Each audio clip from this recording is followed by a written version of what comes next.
ये कहानी मुझे मेरे माँ ने बताई थी और ये कहानी उस इंसिडेंट के बारे में जो इंसिडेंट मेरे खुद के मामा के साथ हुआ था।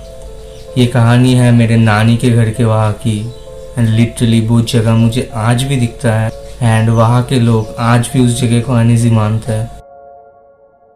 ये कहानी है दोनों भाइयों की जिन्हें फुटबॉल खेलना बहुत ही ज्यादा पसंद था और उस दिन को उन्हें एक नया बॉल भी मिला था। उसी खुशी में दोनों भाई देर शाम तक फुटबॉल खेले और इसके कारण उन्हें बहुत ज्यादा डांट भी पड़ा था। यहाँ तक सब कुछ ठीक था, सब कुछ नॉर्मल चल रहा था, लेकिन बड़े भाई को जैसे वो फुटबॉल सोने ही नहीं दे रहा था।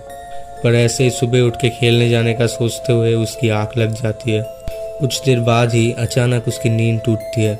घड़ी में तब शायद करीब 2 बजने वाले थे, पर उस 10 साल के बच्चे का नजर घड़ी में ना पड़ के बाहर दरवाजे की तरफ पड़ा। दरवाजे के नीचे से उसे रोशनी आती हुई दिखती है। वो चुपके से उठता है और दरवाजे के सामने जाके धीरे से दरवाजा खोलता है और उसे पूरा आंगन रोशनी से भरा हुआ दिखता है, जैसे मानो अभी ही सवेरा हुआ हो। वो चुपके से अपने छोटे से भाई के पास जाता है और उसे उठाता है, बोलता है कि चल सुबह हो गई, फुटबॉल खेलने चलते हैं। उसका छोटा भाई 5 ही साल का था। वो अपने भाई की बात मानता है और उठ जाता है और दोनों भाई रात के 2:30 बजे एक फुल मून नाइट को सुबह सोच के निकल पड़ते हैं। छोटे भाई को किसी भी चीज की भनक नहीं थी। बड़ा भाई आसपास के सन्नाटे से थोड़ा घबरा रहा था, पर ऐसे ही भागते हुए वो दोनों नदी किनारे अपने हमेशा से खेलते हुए जगह में पहुंच जाते हैं। वहाँ पे एक बहुत बड़ा पेड़ था, जहाँ पे सुबह ही इस जगह में बहुत सारी आवाजें रहती है, बहुत लोग रहते हैं, पर अभी सिर्फ वहाँ पे उस पेड़ों के पत्तों के हिलने की आवाज और नदी में कभी कभी पानी में आते हुए कुछ आवाज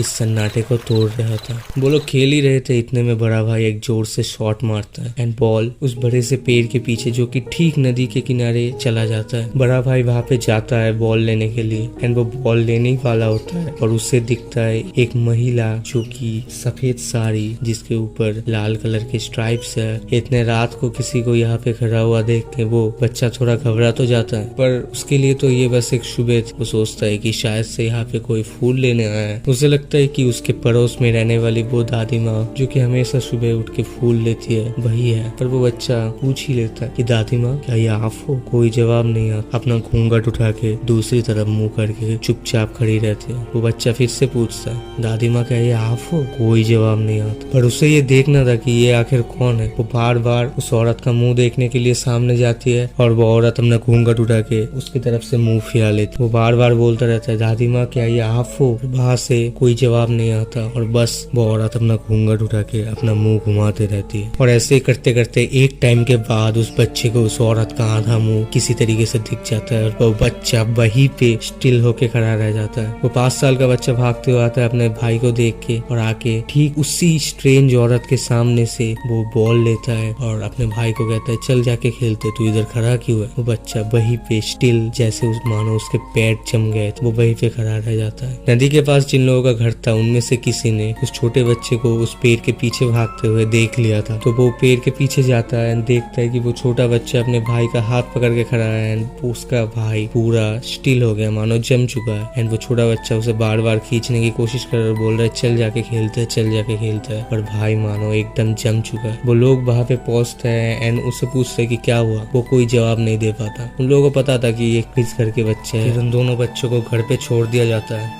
उनके घर वाले बहुत ज्यादा तकलीफ में थे और बहुत ज्यादा परेशान थे कि आखिर ये बच्चे इतने रात को कहाँ चले गए थे। पर इतने रात को उनसे कुछ बिना पूछताछ के ही उन्हें सुला दिया जाता है। छोटा भाई बिल्कुल नॉर्मल था, उसे कुछ चीज की दिक्कत नहीं थी। वो सुबह फिर से उठ जाता है 7-8 बजे, बट बड़ा भाई की मानो जैसे नींद ही नहीं टूट रही थी। सुबह के करीब 9-10 बजे उसके घर वाले उसे उठाने की बहुत ज्यादा कोशिश करते हैं, बट मानो उसकी नींद टूट ही नहीं रही थी और उसके शरीर में बहुत ज्यादा बुखार आ चुका था। तो वो लोग डॉक्टर को बुलाते हैं। डॉक्टर आने के बाद कुछ दवाई और मेडिकेशन देने के बाद भी उसका बुखार मानो उतर ही नहीं रहा। तो दोपहर होता जा रहा था, 12:30-1 बज चुके थे, बट वो बच्चा नींद से उठ ही नहीं रहा था। उसका दादी माँ सामने के मंदिर से एक साधु को बुलाती है। वो साधु आते ही इस बच्चे को लेके गोदी में लेके चला जाता है। सब लोग सोचते हैं कि आखिर ये क्या कर रहा है, बट ये सब बिना सोचे वो साधु उस बच्चे को गोदी में लेके सामने वाले नदी में जाके उसी हालत में उस बच्चे को नहलाता है। वो उसे उठा के लेके मंदिर में रखता है और कुछ मंत्र से पड़ा हुआ पानी उस बच्चे को पिलाता है। वो कुछ तो था उस बच्चे को पिलाया गया था और ठीक उसके शायद से 2 घंटे बाद करीब 3:30-4 बजे को बच्चे को होश आता है और वो बच्चा फाइनली कुछ खाने के लिए मांगता है। वो साधु सबको सख्त मना कर देता है कि उस बच्चे को इसके बारे में कुछ नहीं पूछने। वो साधु बोलता है कि इस बच्चे ने एक आत्मा की थोड़ी सी झलक देख ली थी, ये शुक्र है कि वो कोई बैड एनर्जी नहीं थी, वो एनर्जी उसको हार्म नहीं करना चाहता था।